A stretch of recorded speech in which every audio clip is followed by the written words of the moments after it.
విద్యుత్ భారానికి కారణమైన వైసీపీ తప్పుడు ఆరోపణలపై డాక్టర్ లక్ష్మి తీవ్రంగా ఖండించారు. దర్శిలో నిర్వహించిన మీడియా సమావేశంలో ఆమె మాట్లాడారు. అధికారం కోల్పోయాక ప్రజలు గుర్తుకు వచ్చారా అని ప్రశ్నించారు. వారు అధికారంలో ఉన్న 5 ఏళ్లలో 10 సార్లు కరెంటు ఛార్జీలు పెంచారని, 1,00,000 కోట్లు ప్రజలపై భారం విధించారని, కమిషన్కు కక్కుర్తిపడి విద్యుత్ వ్యవస్థను నిర్వీర్యం చేశారని అన్నారు. వారు చేసిన పాపాల పరిహారమే నేడు ప్రజలపై విద్యుత్ భారాలని అన్నారు. ఆ విషయం ప్రజలకు తెలుసునని, ప్రజలను మరోసారి మోసం చేయాలని చూస్తే నమ్మే పరిస్థితుల్లో లేరని డాక్టర్ లక్ష్మి వివరించారు. మైలవరం సోలార్ ప్లాంట్ ధ్వంసం చేసింది మీరు కాదా? కమిషన్ల కోసం ట్రూ ఆఫ్ చార్జెస్ అనే కొత్త పదాలను తీసుకువచ్చి మిగులుగా ఉన్న విద్యుత్తును నాశనం చేసి అధిక రేట్లకు విద్యుత్ను కొని ఆదాయం చేసుకున్న చీకటి ఒప్పందాల్లో భాగంగానే తప్పని పరిస్థితుల్లో ప్రభుత్వం కొంతమేర విద్యుత్ ఛార్జీలు పెంచాల్సి వస్తే రాద్ధాంతం చేస్తున్నారని ఆమె ఆరోపించారు. గత వైసీపీ ప్రభుత్వంలో 200 చెల్లించే విద్యుత్ ఛార్జీలు 2000 నుండి 3000 వరకు సామాన్య ప్రజలపై భారం అవుతారని ఆమె వివరించారు.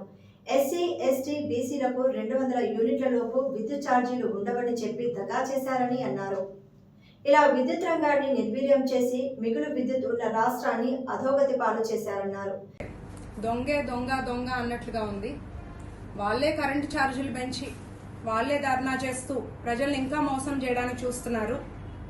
వాళ్ళు గతంలో అధికారంలోకి వస్తే 200 యూనిట్లు ఉచితంగా కరెంట్ ఇస్తామని చెప్పి ప్రజల్ని మోసం చేసి అధికారంలోకి వచ్చాక కమిషన్స్ కి ఆశపడి అధిక రేట్లకి కరెంటు కొని ఆ నష్టాన్నంతా, ఆ భారాన్నంతా కూడా ప్రజల మీద వేశారు.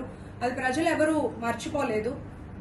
ట్రూ అప్ చార్జెస్ అనే ఒక ఎవరికి తెలియని పదాన్ని ఒకటి తీసుకొచ్చి సామాన్య ప్రజలు నెలకి 300 నుండి 400 కరెంట్ బిల్ కట్టుకునే వాళ్ళ దగ్గర నుండి 2000 నుండి 3000 రూపాయల వరకు ముక్కు పిండి వసూలు చేశారు.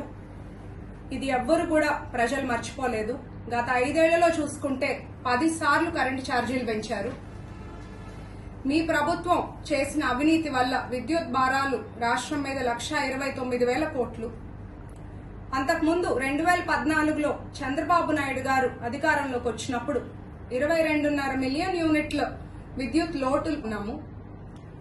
తర్వాత తెలుగుదేశం పార్టీ అధికారం వైసీపీ చేతిలో పెట్టాక 2019లో మిగులు విద్యుత్ ఉండినప్పుడు ఈ 5 ఏళ్లు చూసుకుంటే గతంలో 10 సార్లు కరెంటు ఛార్జీలు పెంచారు. మైలవరం సోలార్ ప్లాంట్ మీద దాడి చేసి దాన్ని ధ్వంసం చేశారు. చట్టవిరుద్ధంగా పీపీఎల్ను రద్దు చేయటం వల్ల 7,500 మెగావాట్లు తక్కువ రేటుకి మనం వచ్చే విద్యుత్ ఉత్పత్తిని కోల్పోవడం జరిగింది. అదే వాళ్ళని మనం ప్రోత్సహించుంటే ఇప్పుడు 10,000 మరో 10,000 మెగావాట్లు మనకి అదనంగా విద్యుత్ ఉత్పత్తి ఉండేది.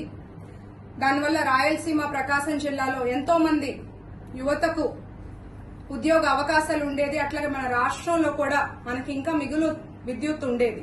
పక్క రాష్ట్రానికి కూడా మనం అమ్మి లబ్ధి పొందేవాళ్ళము. అట్లాగే చూసుకుంటే పోలవరం జల విద్యుత్ కేంద్రం 2021లో పూర్తి చేయకపోవటం వల్ల మనకు జరిగిన నష్టం 4,737 కోట్లు.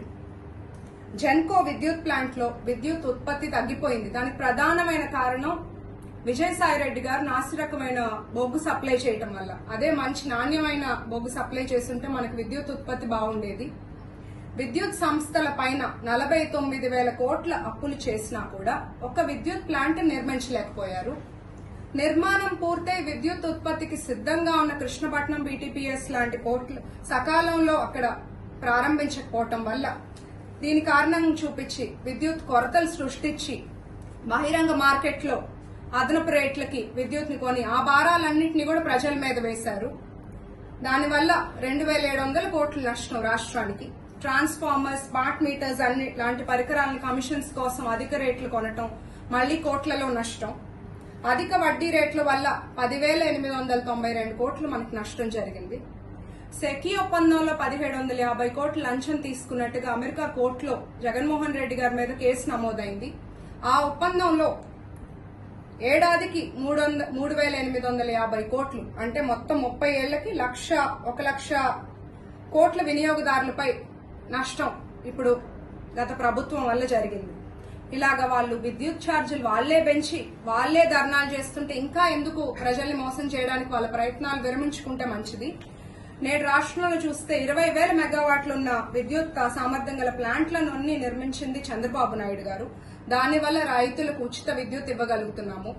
అలాగే ఎస్సీ ఎస్టీ కొంత బీసీ కులవృత్తిదారులకు కూడా 200 యూనిట్ల వరకు ఉచితంగా కరెంట్ ఇవ్వగలుగుతున్నాము. ఆక్వా రైతులకు ₹50 విద్యుత్ ఇవ్వగలుగుతున్నాము. 2022 నుండి 2024లో కరెంట్ ఛార్జెస్ పెంచాలని జగన్ ప్రభుత్వం రెగ్యులేటరీ కమిషన్ కి ఒక ప్రతిపాదన పంపించారు. దానికి ఆమోదం రావటం వల్లే ఆ కరెంట్ ఛార్జీలు పెరిగాయి. వాళ్ళు చేసిన పనంతా అన్ని వ్యవస్థల్ని నిర్వీర్యం చేయటం. మా కూటమి ప్రభుత్వం అధికారంలోకి వచ్చాక మా ముఖ్యమంత్రి వారు